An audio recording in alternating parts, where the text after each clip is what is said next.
చావలి గ్రామంలో సాధారణ కుటుంబంలో జన్మించిన నన్నపనేని సాంబశివరావు కళలపైన మక్కువతో నాటక రంగంలో కళాకారుడిగా హరికథా విద్వాంసుడిగా రాణించారని విజయవాడ శ్రీ కనకదుర్గ దేవస్థానం పాలకవర్గ సభ్యులు తోటకూర వెంకటరమణారావు అన్నారు.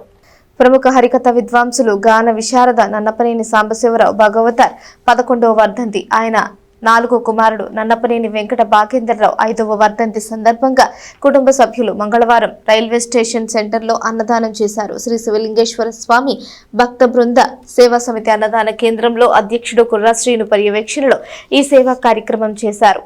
ఈ కార్యక్రమంలో తోటకూర వెంకటరమణారావుతో పాటు మాజీ కౌన్సిలర్ నల్లగొర్ల నాగేశ్వరరావు, పెరుగు స్వాములు, కరేటి వీరయ్య, జనసేన నాయకులు కోట అక్కేశ్వరరావు, కరేటి శ్రీనివాసరావు, వల్లెం మురళి, గోపిశెట్టి గోపి, కేసన రాంబాబు, కొండూరు వాసు, తన్నీరు హరిబాబు, ముత్తి నరేంద్ర తదితరులు పాల్గొన్నారు.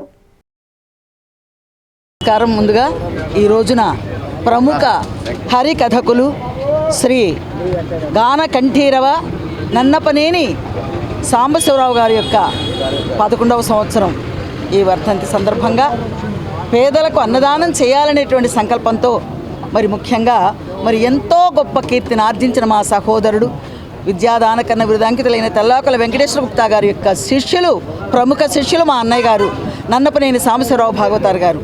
వారి కుమారులు ఇంత చక్కని కార్యక్రమాన్ని ఏర్పాటు చేసి తండ్రి కోరిక ఎలా తీర్చాలి అంటే ఇలాంటి బిడ్డల కంటేనే మా నన్నపనేని రాంబాబు గారికే సాటేది. ఎందుకంటే ఇలాంటి బిడ్డను కన్నందుకు ఇంత చక్కగా అన్నదాన కార్యక్రమం ఏర్పాటు చేశారు. నన్నపనేని సాంబశివరావు గారు వారిది ఈరోజున 11వ వర్ధంతి. వారు చావలి గ్రామంలో ఒక సామాన్య రైతు కుటుంబంలో జన్మించి చిన్నప్పటి నుండి కూడా కళలపై మక్కువతో మరీ ముఖ్యంగా నాటక రంగంలో అనేక మెలకువలు తెలుసుకొని పెద్ద వాళ్ళ దగ్గర తర్ఫీదులు పొంది అనేక పాత్రలు నాటక రంగంలో పోషించి శభాష్ అనిపించుకున్నటువంటి వ్యక్తి మన నన్నపనేని సాంబశివరావు గారు. ఆయన భాగవతారు కూడా అలాగే హరికథలు కూడా నేర్చుకొని నిష్ణాతులైనటువంటి చాలా పెద్ద వాళ్ళ దగ్గర హరికథలు కూడా నేర్చుకొని అనేక ప్రోగ్రాములు ఇచ్చి శభాష్ అనిపించుకున్నటువంటి వ్యక్తి మన నన్నపనేని సాంబశివరావు గారు. వారి యొక్క కుమారుడు అదేవిధంగా నన్నపనేని రాంబాబు గారు వారు కూడా నాటక రంగాల మీద మక్కువతో కళల మీద మక్కువతో అనేక సాంస్కృతిక కార్యక్రమాలు చేపట్టడం, అలాగే ప్రతి సాంస్కృతిక కార్యక్రమంలో టౌన్లో జరిగే కార్యక్రమాల్లో ఆయన వంతు పాలు పంచుకోవడం. కళల కానాచి అనే దేనికి తెనాలి అంటే మారిస్పేటలో ఉన్నటువంటి కళాకారులు ఆ రోజుల్లో 300 మంది కళాకారులు ఉన్నారు అక్కడ. ఆ కళలో ఆకర్షితుడై హరికథ నేర్చుకుని అందులో ప్రావీణ్యం సంపాదించి ఆ ఒక కళాకారుడిగా మమ్మల్ని ఉన్నత విద్యలు చదివించాడు. మా ముగ్గురు అన్నదమ్ముల్ని కూడా 4వ వాడు ఇటీవలే చనిపోయాడు.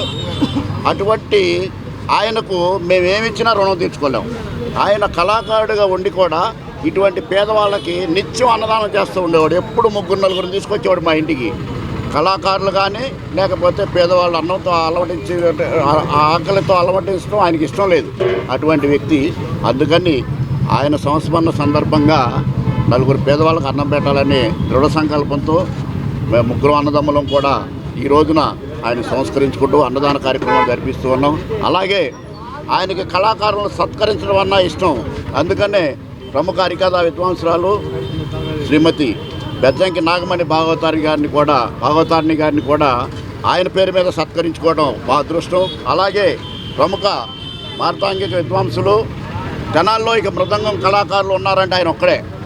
అటువంటి మార్తాంగిక విద్వాంసులు ఆయన్ని కూడా సత్కరించుకోవడం మా అదృష్టం. మా నాన్నగారి ఆత్మ ఎక్కడున్నా కానీ ఈ అన్నదానం పెట్టినందుకు కానీ లేకపోతే ఆయనకి ఇష్టమైన కళాకారులు సత్కరించడం వల్ల కానీ ఆత్మ సంతృప్తి చెంది ఆయన ఆత్మకు శాంతి చేకూరుద్దని నేను అనుకుంటూ ఉన్నాను. ఆయన ఆత్మకు శాంతి చేకూరాలని ఆ భగవంతుడిని